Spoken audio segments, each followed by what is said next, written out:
Somalia. Somali governor offers $25,000 for the killing of al-Shabab leaders.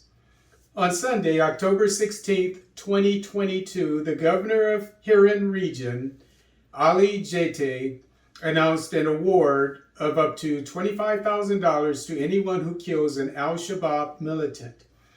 As reported by Voice of America, anyone who kills an al-Shabab militant will receive $5,000. Anyone who kills a senior al-Shabab militant will receive $10,000.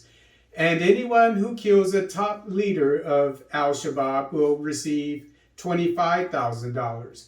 Shocking the international community, Jeyte added that the relatives of al-Shabab militants should also be killed, as told by Voice of America. Jeyte said, quote, "I want al-Shabab wives and mothers to be killed. Also, I want you to kill your relative who is al-Shabab," unquote, as stated by Voice of America. However, Amnesty International researcher Abdullahi Hassan said, quote, "Under international humanitarian law, parties to a conflict are required to always distinguish between combatants and civilians. Parties are also required to take all feasible precautions to spare civilian lives and objects," unquote, as stated in Voice of America. Kenya. Kenyans burned 10 tea plucking machines used by multinationals.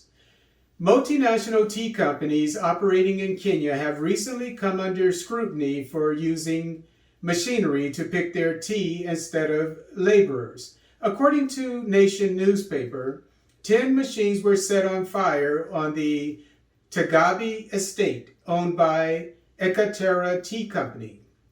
As noted in Nation, multinational tea companies have invested millions of dollars in mechanizing their plantations, resulting in the number of tea laborers dropping from 50,000 to 10,000.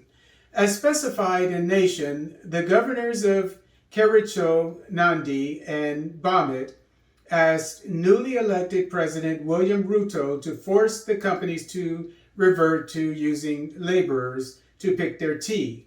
However, President Ruto feebly observed that it was unfortunate mechanization took the jobs from the tea pickers. As stated in Nation, multinational tea companies like Ekaterra Tea Company, James Finlay, Sassani, Sotik Highlands Tea, Eastern Produce Tea Company of Kenya, and Williamson's Tea Kenya operate on tens of thousands of acres of land stolen from indigenous Kenyans in the early 1900s. Kenya. Kenyan students to build factory for biodegradable sanitary pads. 5 Kenyan college students who recently won a $1 million prize for their innovation of a biodegradable sanitary pad plan to begin laying their plans for the opening of their corporation. With their future Ecobana company, Lennox Omandi, Kaylee Muthoni, Brian Dungu, Shiliton Dula, and Emmanuel Tony plan to reduce Kenya's carbon footprint while employing 2,000 people in the next 2 years, as stated by the East African newspaper. Ecobana will use banana fibers, which farmers usually throw away, to reduce the cost of manufacturing their biodegradable sanitary pads, which will cost less than half of what plastic sanitary pads cost, as said by the East African. UNICEF estimates that 65% of Kenyan females and 85% of Tanzanian females are unable to afford sanitary pads, causing many to drop out of school once they begin their menstrual cycle, as specified by the East African. Ecobana plans to build its factory in Kisii County or Meru County, which are Kenya's leading banana producers, according to the East African.